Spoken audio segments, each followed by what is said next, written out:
Hi, everyone. Welcome back to Through the Eyes of a Therapist podcast. I'm your host, Crystal Acosta, licensed professional counselor, and your co-host is with me, Andrea Luna, licensed professional counselor associate. Almost fully licensed. Almost fully licensed, yeah. Yay! So Trying. we are so happy that you are here joining us today because we're going to talk about a controversial topic that you've probably heard me talking about or mentioning briefly. It's time. Enter the arena. It's funny. Why is everyone suddenly a therapist?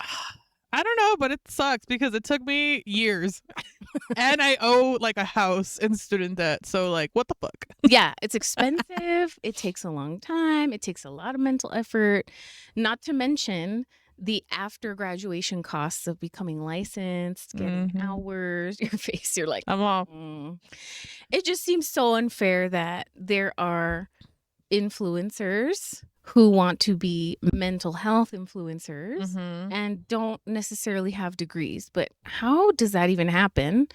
Part of my theory is that they can just call themselves life coaches, which that is a group of people I have beef with. Have you ever seen, I just thought of this randomly, but have you ever seen, I think it's like Watch What Happens Live, like on Bravo with Andy Cohen? No. Okay, well, there's this thing that they do in the show where like in the show they'll put like a word, like a buzzword in the corner, and it's like drink every time this word is mentioned. So it's like the buzzword is life coaches. The buzzword is life coach. So we'll put that at the top of the screen. Drink every time you hear it. Drink water. Just kidding. Drink water or tap every time. Tap. Do something healthy coping every time you hear life coach. That's so funny. Yeah. Oh my God. Yeah. So I think sometimes we end up, I don't know, taking advice from TikTok influencers. I'm guilty of that. Instagram influencers. And, I think sometimes it's valid, right? There are times where, hearing another person's life experience, for example, and then relating to them because they're telling their story for content might be helpful.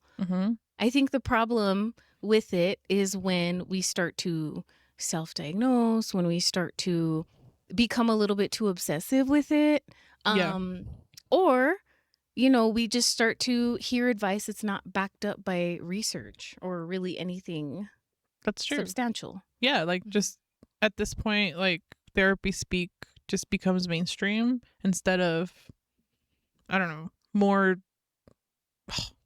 I lost the word, but like in session we tend to get more into it, right, as opposed to just like seeing the surface level issue and then just kind of running with that. Something that I think about often is like just some buzzwords, right, where it's like, oh, my ex is narcissistic, and it's like, whoa there, like, wait, that's a heavy word. Yeah, let's dial it back, right? I mean, like when I hear the word narcissist or what is the other one? Antisocial, right? I'm like, whoa, those are like full-blown disorders, and you have to meet like very specific, strong criteria for those. And so when we start to use that kind of lingo, it can almost defeat the purpose or be counterintuitive, right? And be sort of like, instead of creating awareness, it's like creating stigma sometimes. Yeah. Or like a fear to, or hesitation to want to seek services because it's like, well, narcissism. That's like, true. That's true. It's just heavy. So I think also like the way that we handle these issues, right? Because like we know that if we're facing like a narcissistic person, there's a very specific set of, I don't know, guidelines, behaviors, I don't know, suggestions to engage in. And so like, for example, I always think of like gray rocking, right? We're not going to just gray rock anybody because that's kind of rude. Like we're not. Gray rock? Yeah, you never heard of that? No. So explain. That's something common, like with like a borderline personality or like any narcissistic person, where it's like you act as a gray rock. Like you don't give any validation, any attention. You just don't react. Oh, I've never heard of that before. But imagine if I just like you're talking to me and I just gray rock the fuck out of you. Like that's so awkward. Like that's rude. So yeah, imagine doing that to somebody that's not narcissistic at all. Like now you just ruptured a relationship. Yes, like, wait a minute, what? Yeah. Why are you behaving that way? Yeah. Interesting. I've never heard that before. Okay. Yeah, I mean, I think also something to consider is how over the last few years, I think especially with this generation of like people who are much more involved online and social media is the creating awareness, fight the stigma sort of stuff. I know that I'm definitely guilty of that because Yeah. I started a podcast in like 2018, and part of the purpose is to, you know, demystify therapy and make therapists a little more accessible and human, right? And I think that sometimes that can be overdone. Yeah.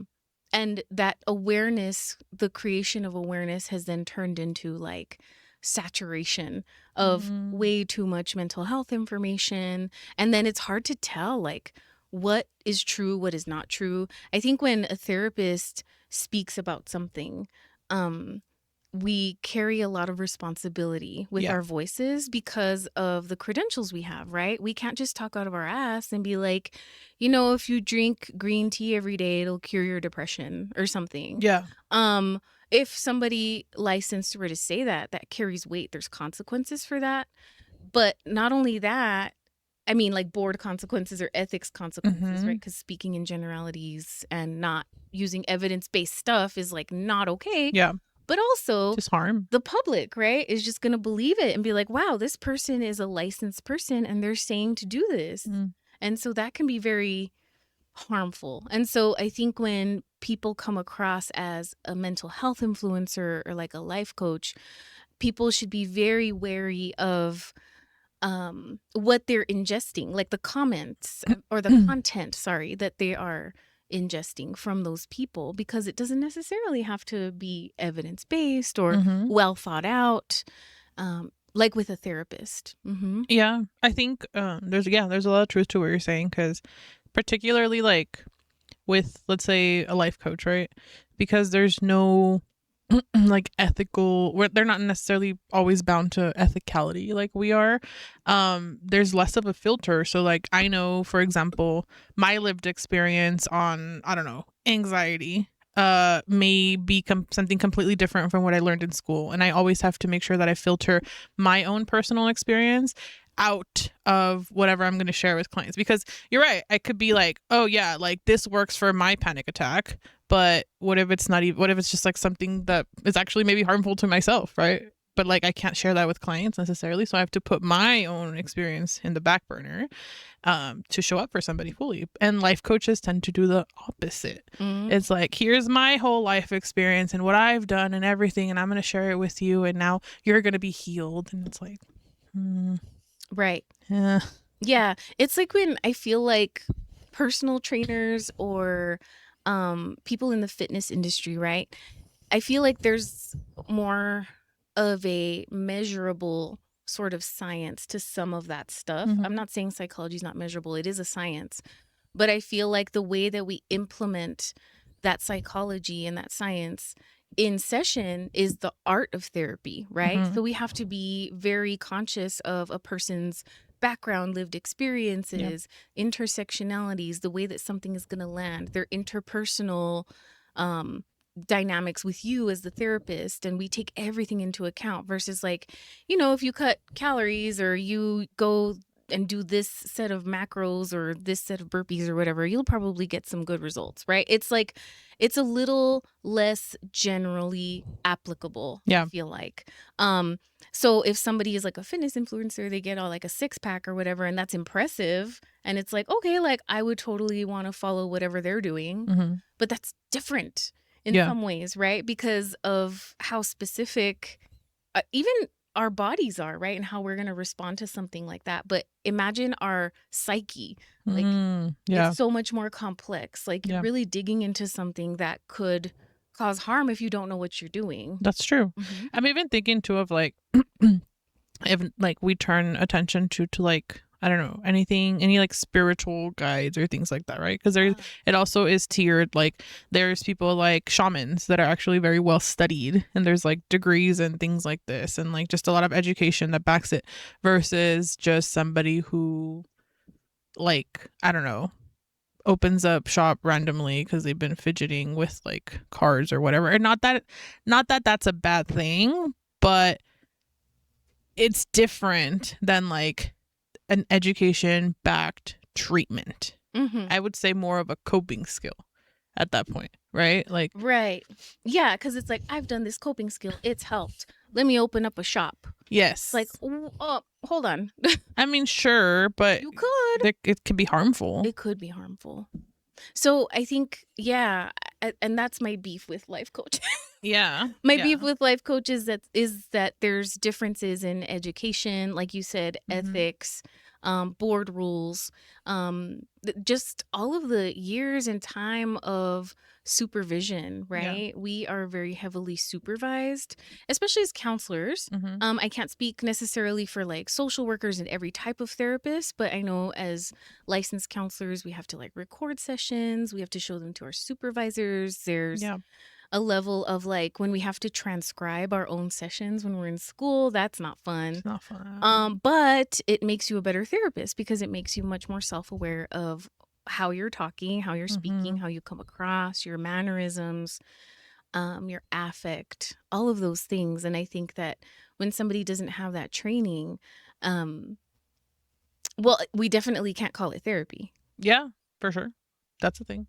There's this video that I like to show my students, and I think I showed it to your class, where it's like, I want to get a PhD in psychology, and it's like these little like animated sort of 2000s level, like they look like NPCs. They're like kind of weird looking, and they're like talking about getting a PhD in psychology. And so this bachelor's level student comes to office hours of her professor who has a PhD in clinical psychology, and they have this like very robotic voice discussion about what it takes to be a psychologist and all of the debt that they get into and all the years of supervision. And then one of the points is like, I got all this education and nobody calls me doctor. Not even your friends will call you doctor or your family will call you doctor, right? And so the student asks about being a life coach, and there's really no training to call yourself a life coach. You can be like a certified life coach. I think there's programs out there that are like a 10-hour program that you can get online, right? And become a life coach, and boom, you're done. You don't necessarily have to go through all those years of education. So at the end of the animation, the student is like, okay, I'm a life coach now. And she's like not even done with her bachelor's degree. But yeah, I think that that's kind of the thing about it is that when life coaches try to do therapeutic work, or we need to be really careful. I think something that really irks me is when life coaches call themselves like a specific type of coach. Oh, okay. Like a trauma coach. Oh, yeah. Or an EMDR coach. Or an anxiety coach. Okay, what are your interventions and why? What are you using? How are you coaching somebody through that? Because you better not be doing therapy, because then you're misrepresenting yourself as a licensed professional, and that's illegal. No, really, it is.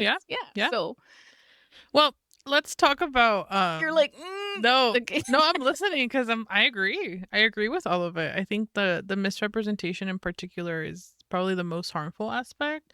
We have to be like self-studying pretty often, right? Because even though we have all the knowledge, or no, we don't have all the knowledge. We have knowledge.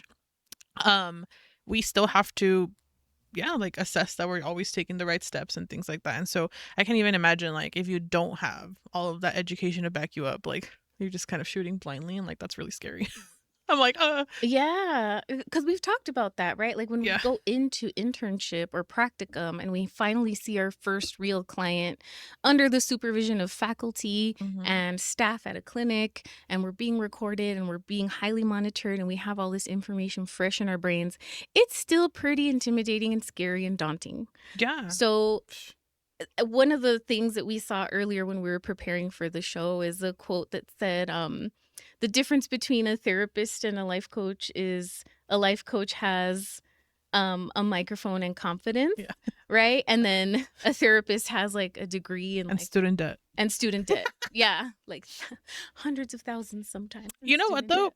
I'm thinking though too of like, as you were mentioning that example of like, like when we start and like we're even though we're getting supervised and all that though, something that we constantly check is like scope of practice. Yes. Am I doing something that I know enough of?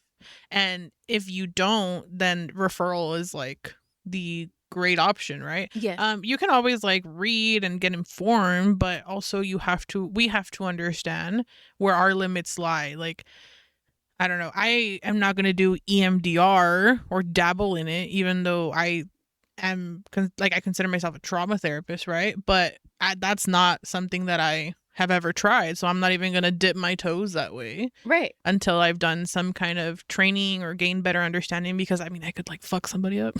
Totally. Yeah. And then there's like a protocol I'm to all, it, right? It's like, just do this. And then it's like, yeah, what are you imagine. doing? That's crazy. Right, right. Yeah. And I think that it's great that people have awareness of all these modalities and different things that can help, Yeah. but it doesn't automatically make you a therapist. Just because you can doesn't mean you should. Mm-hmm. And just because you can doesn't mean that you're allowed to, Mm-hmm. per the law and per the state board.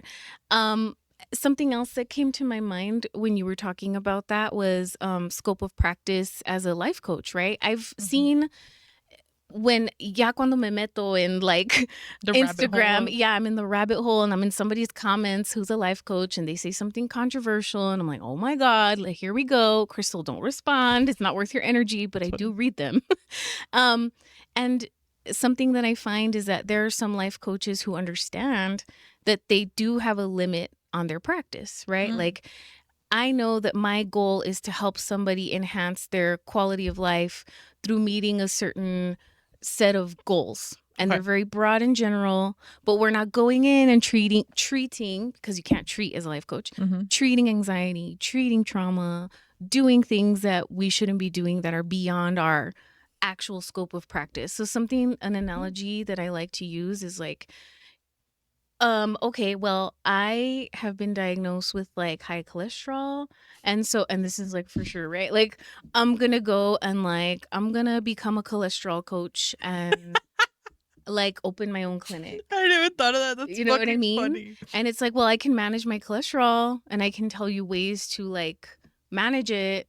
But also like, isn't that a liability? Like, because I'm giving medical advice? Yeah, Like, yeah. it's kind of a thing, right? Like, you wouldn't do that. I certainly would not trust a doctor or a surgeon to do, Imagine a surgeon. yeah, like surgery on my heart when they've never done I'm it a surgeon before, or coach. they're like a podiatrist. Like, no mames, you I'm a know, like surgery same coach. thing. That's fucking. Shows up with a little knife. A surgery coach, scalpel. That's crazy. Yeah. Oh my god. Yeah, so there's like those analogies. Like, and I Mhm. think it also speaks to like how mental health in general is just undervalued and Yeah. like people don't take us seriously. Mhm. And it's like, oh yeah, try and do what we do, for a whole day. We don't just sit there and listen. It's really hard. It is hard. There's a lot of cognitive complexity going on. There's a lot of endurance that is needed, like try to sit for 6 hours, right? And like Mhm. truly listen to somebody's story, but also again the whole like board with like connecting all the strings to the Yep. post-its and everything, right? Doing that in the back of your head, trying to limit countertransference, like managing your affect.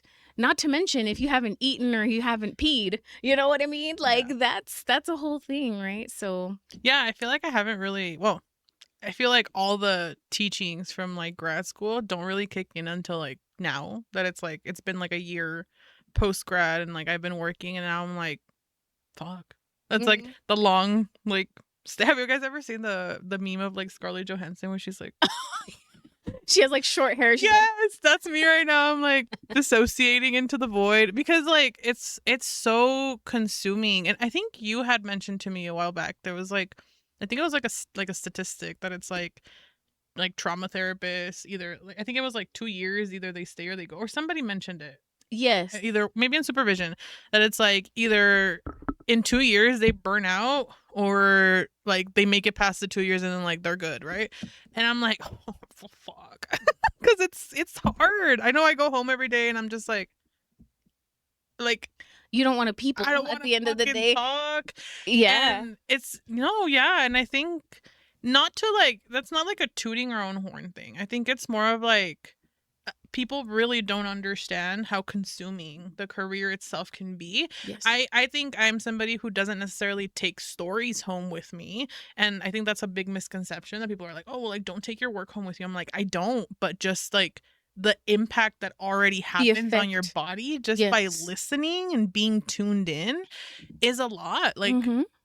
it takes a lot to active listen. A lot. It really, really does. Yeah, you use your brain quite a bit. Oh, yeah. You need to be well hydrated. You need to be well fed. You need to not have really, an urge to pee every 5 seconds. Like, you have to be well physically. Mm-hmm. You also have to be like well mentally to be able to maintain that healthy emotional distance from your clients and do it hour after hour after hour, Yep. day after day, year after year. So there's not only that endurance, like short term, but also long term, like the longevity of the career, right? Like you mentioned that it was a TikTok that I made. I had just gone to an EMDR training, and the trainers talked about how there's a specific amount of time that specifically trauma therapists will be in the field. Mm-hmm. And if you can't like handle it or hack it, or it's just not for you, like you'll end up like being like, nope, that's not the kind of work I want to do. That's not the population I want to be in. And that's fine. That's perfectly fine. I would rather you do that than like force yourself to do something that you're like really not meant to do. But yeah, I think there's a cost of the work is what you're trying to say. And that is why, like doctors, right? That's why they get paid a lot, because there's a cost to the work. That's why lawyers get paid a lot, because there's a cost to the work. Go home, limited family time, a drain on your energy levels, and your brain power is done at the end of the day. I call it potatoing when I get home. I just want to go home and be a potato.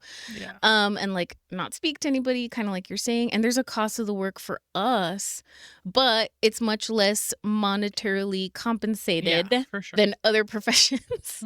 But teachers too, there's a cost to that work, especially if you're in any human services field. I think so, for sure. And that's hard because then we're having to supplement like more work hours to survive, and then that's why people burn out, and that's why like we also have like a high rate for like mental illness, right? Because that's just not attainable. Or not realistic. I really feel like I respect like any community health therapist, because I'm like, 8 hours 5 days a week is insane. Like, I'm like, I don't understand. Girl, let me tell you. Yeah, I don't. When I was in the nonprofit sector, my caseload was like 75.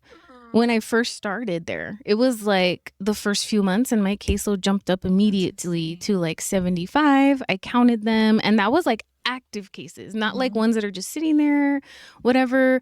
And then my most vivid memory of a high caseload sort of burnout situation was when I applied to do the student loan repayment program with the HRSA. And I make a TikTok about that in my personal TikTok page. But also, yes, you get $50,000, $25,000 upfront to pay toward your student loans, but you have to commit to seeing 32 clients a week. The problem with that is that therapists see clients per hour, right? So like 45 to 60 minutes per session.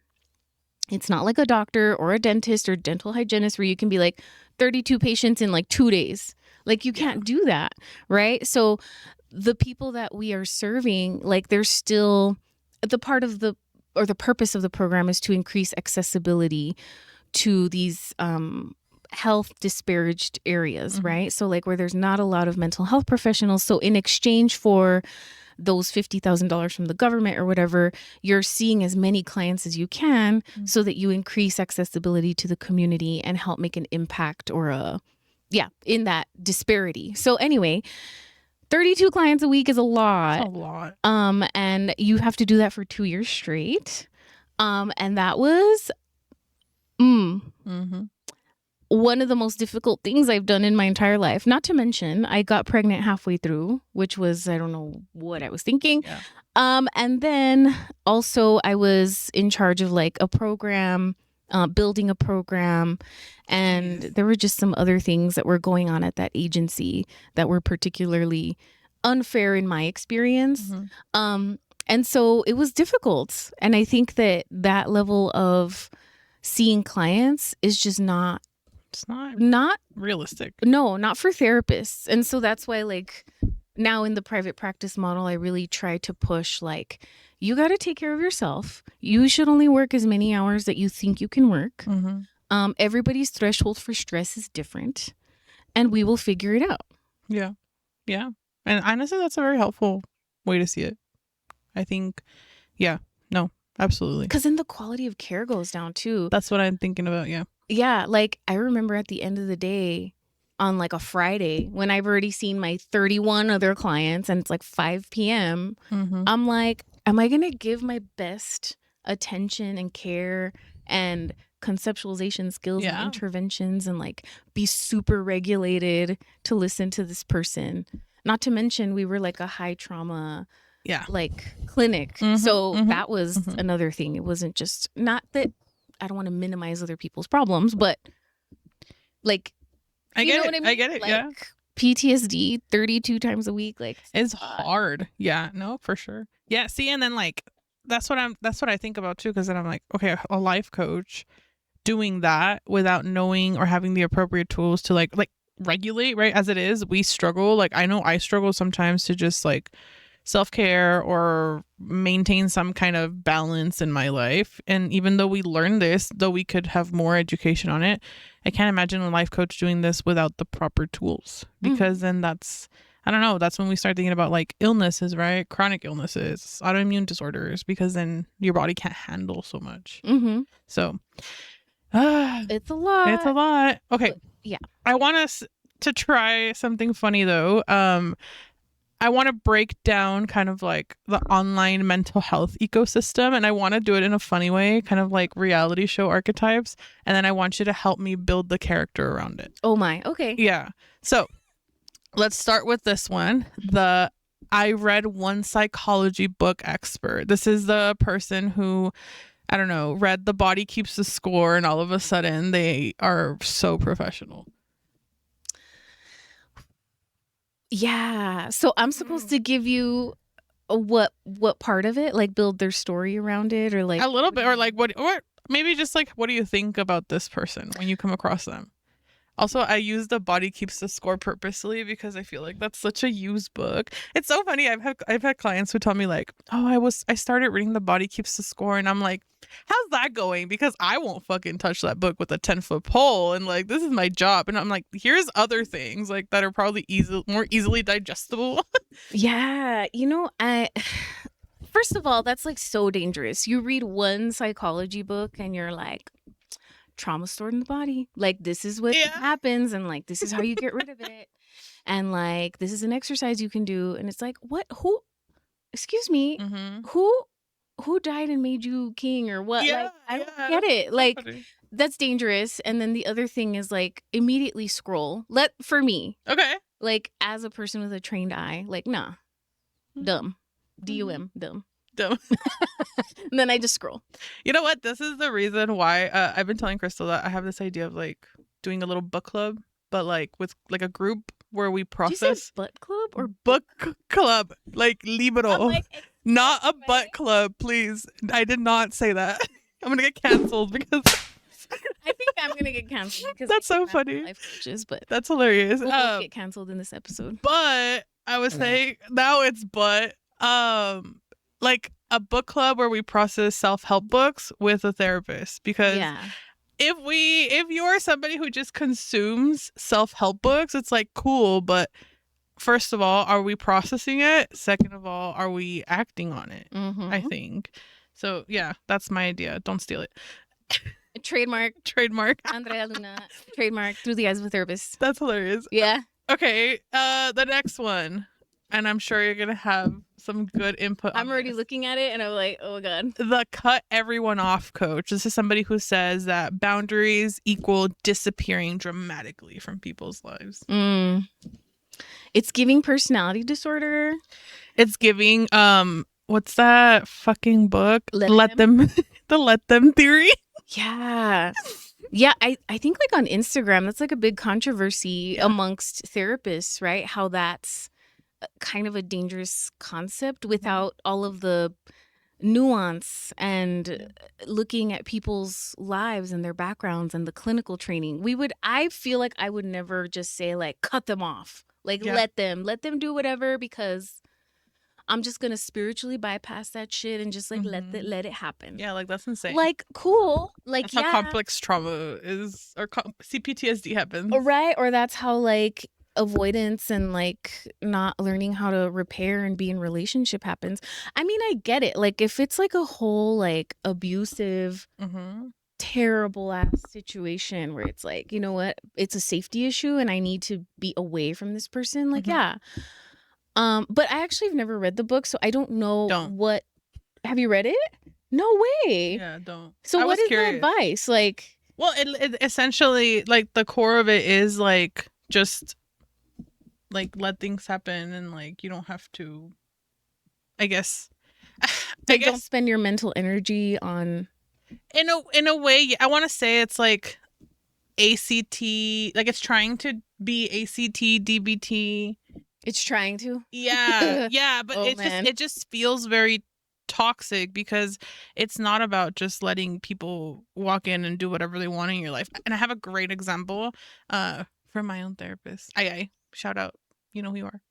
But when we set boundaries, or when we want to place some kind of distance, right? The example that I learned was, think of it like a house, right? Whoever is like coming into your house, maybe we sometimes have let the door wide open, and so then they come in and they do whatever they want. But sometimes we have to learn that we can set a door with a screen, and we can still see them and interact with them, but they don't have direct access to like the inside of our house. So then through that screen, you can still talk, you can still connect, you can still like enjoy time with them, but it looks different than so consuming. So yeah, I don't know, the let them theories, I don't know, wild. Not to mention the cultural thing, right? Like, you say let them to like somebody who is like a Latino or Latina. Yes. It's like, no más pues déjelos, no pasa nada. It's like, no way. No. Yep. You have to put a boundary. That's not okay. Like, it's time for peleoneranes. Like, we can't just be letting people, like, no. All right. Okay. Anyway, moving forward. The next one is the everything is trauma creator. This is the person that says like, your boyfriend is loading the dishwasher wrong, and all of a sudden they're being neglectful, and like all these buzzwords are being used. Oh my Lord. Yeah. There's so much nuance in trauma. See, this is another example of like how the effort of putting awareness into like trauma informed care and conceptualization has like bit us in the ass, because it's like, okay, we do want to have a trauma informed outlook and assume that the person you're interacting with has been through some sort of adverse event, but it doesn't excuse weaponized incompetence or like your boyfriend not doing the chores. Like, no, that's not it, right? Or like everything is trauma. Of course not. Of course it's not. Yes, trauma is subjective. I can't name what was traumatic for you, but there's like criteria that need to be met for something to be traumatic, or like PTSD, you know? Yeah, so when people are like, oh my God, I'm so traumatized. I'm like, are you? Are you really? Tell me more. Yeah. Why are you traumatized? Yeah. Okay. The next one I think is interesting, because I think I follow some of this, but with a very clinical lens. But the spiritual healer, and this one in particular online shows up as like, your anxiety is because Mercury is in Gatorade. So what do you think about those? You know, I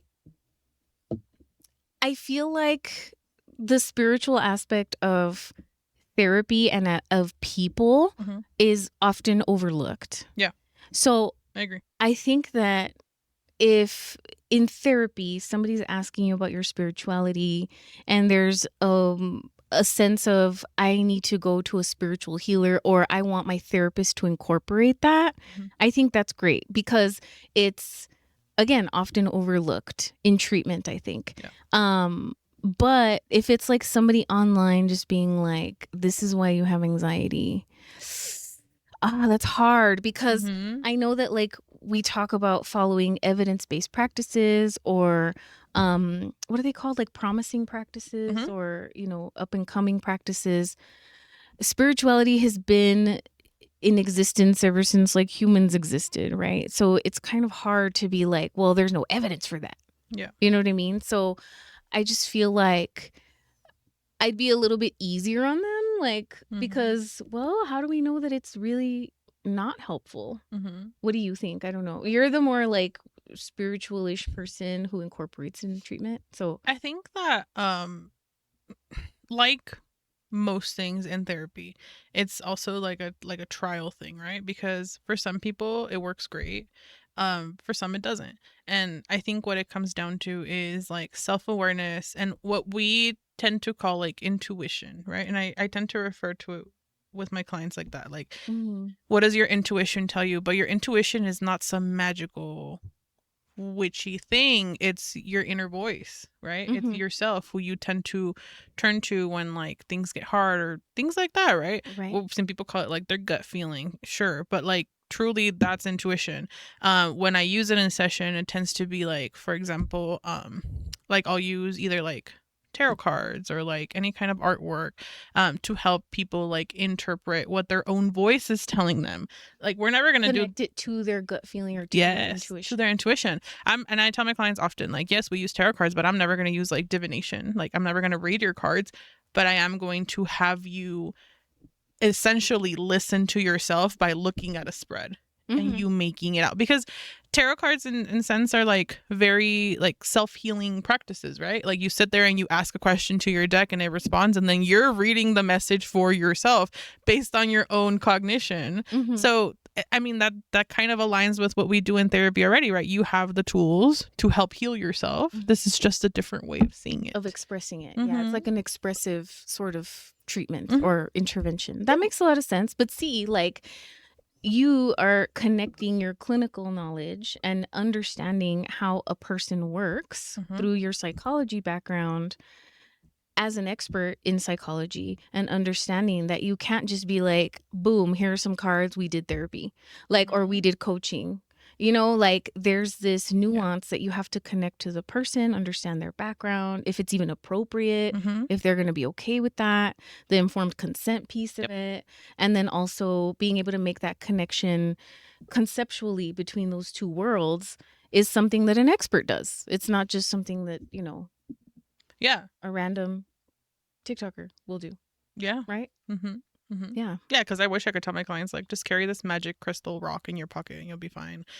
It comes with a lot more than that. Sometimes it's like, carry this for support, and I don't know, call it even sometimes, I don't know, a form of a placebo effect, right? But like, if you know that this symbol carries a certain weight, then you're going to connect to that even more. Like, whether it has healing properties or not, at the end of the day, we'll never know, but it's something that we feel like more connected to, that's going to empower us. And so fuck it.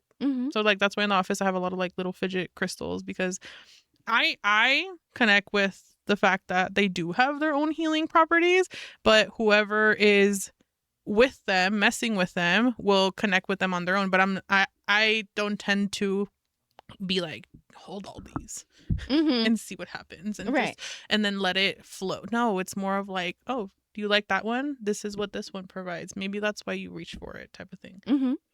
Yeah. Very interesting. Yeah, it is. Okay. But I want to kind of talk a little bit about just the last part here of our episode, like, why are we eating this up? Okay. And because there's a lot of things to it, and I think one of them is therapy is expensive, right? It is, because we have to get paid, we have to like pay bills. It's, again, like Crystal was saying, this is like, you go to the doctor, right, and you expect to pay your doctor, so like, hello, like, we also deserve to get paid. And I think that life coaching provides either like a free aspect or a much lower cost aspect. Also, accessibility, I think, to life coaches is a lot greater, because boundaries are non-existent most of the times, whereas like, we know that there's some harm in like texting back our clients all the time, or like just being available for them all the time. There's more dependency, I think, there. Right. So that makes a connection to that much easier. Right. Yeah. And I think that with like life coaches, something that I think is interesting is that insurance won't necessarily pay for a life coach, right? So, but their fees are higher sometimes. Sometimes, that's true. You know? That's true too. And it's like $200 an hour. And I don't understand it. I feel like it's Mm. really unfair. It makes me want to throw a little bit of a professional tantrum because funny. it's like, bro, like you said in the beginning, we have like all these student loans, like we have overhead, like we have ethical, lawful responsibilities. And like Mhm. you can just talk out of your butt and Yeah. make all this money. And like you don't have to be aware of any of that, right? Mhm. And like, wow, it's super inconsequential for them, and I think that that's like not fair. But also like the access to especially online sort of content and Yeah. therapy is cheaper. It makes me think of like home remedies, right? Like if I have a sore throat, Yeah. I'll make that whatever onion nasty tea with ginger, like Uh, ew, right? Um Life coaches are onion tea. just That's kidding. funny. Yeah. And will it get to the root of an infection? Probably not. Mhm. Your body might work through it. And that's a Mhm. pretty good analogy too, because sometimes you can work through your own stuff. It That's just true. takes a long time. But, you know, it's like we could be akin or compared to like the antibiotic, right? Like there's this Mhm. professional sort of like research backed thing that works. Yeah. And do that, right? Like that's why, you know, we get paid the big bucks. I don't know if that's Mhm. necessarily true. That's like a Yeah. whole other episode It though, is. about like how we're undervalued, but like we should. So should teachers I think get paid more. yeah, I agree. With what you're saying though, it comes down to like we want fast answers, and I think Yes. I really connect to that. Just in general, like I think we want validation. It feels really good, and we're used to living in a society where like everything is fast, and so we want solutions. Our brains seek solutions immediately, but it's also about understanding that a lot of things don't have solutions, and we Hmm. just kind of have to like, right? And Tolerate the yeah, uncertainty or and the therapy exposes you to that. Yes. It's exposing at first. You start understanding all the things that are happening, and then you learn that the answer is not going to come fast, or that maybe there's no answer. And I think that's a big challenge that a lot of people don't want to deal with. But also, you could be going to a life coach forever and feel like you're having answers all the time, but that's also just reassurance. That's short lived. It's a band-aid. For sure. I've had clients who work with both a life coach and myself, and I make it very clear the difference between Mm-hmm. like what I'm doing and what their life coach might say or do, because they'll Mm-hmm. come to me and say my life coach said to do this, and I said, "Okay, I will never tell you what to do Yeah. because I know that you know what you need to do." But sometimes it sucks having to understand what you need to do Oh my and God. Yeah. get there. And I will sit with you and walk with you through that decision and equip you with skills and hopefully do some other interventions that will decrease that anxiety and that depression or whatever it is that goes Mhm. along with that. But you inherently know what you need. Yeah. And I think life coaches given to that, like, you know, people want instant gratification, For sure. you know, and I don't blame people. I think that that's part of human nature. I agree. Like we just want it to be gone. We want it to be fixed. But also that would be a huge liability for us as therapists. Imagine telling a person like you need to stop dating guys with, you know, glasses or I don't know, some ridiculous thing, right? Because you can't date for the next year. The end. Mhm. That's your Mhm. homework. Mhm. And it's like, okay, what that's liability. Yeah, Like, that's you true. know, I just don't think that that's like a safe way to practice. I think to close off today, something funny that we read earlier was like touch grass and think critically. And it's funny because you're saying Yeah. like, yeah, a lot of this is like something that our body just kind of innately knows what to do with. Mm-hmm. And so sometimes it is about grounding, and I think a lot of things can be true at once, right? Like not every creator is harmful, but also not every therapist is amazing either. So Yeah. use discernment. Yes. Discernment is hot. Discernment is hot. Mm-hmm. Mm-hmm. It really is. Yeah. It can get you a long way. But I want to thank you for joining us today on our long rant, more like my rant about No, it's funny. internet therapists and life coaches. I want to hear what you have to say in the comments as well. So if you're listening to us on YouTube or Spotify, please leave us a review. Don't forget to subscribe, but also let us know what you think. And if you have any other ideas for future episodes, please feel free to drop those in the comments as well. We are your hosts, Crystal Acosta and Andrea Luna, and we will see you on the next one. Thanks for listening to Through the Eyes of a Therapist.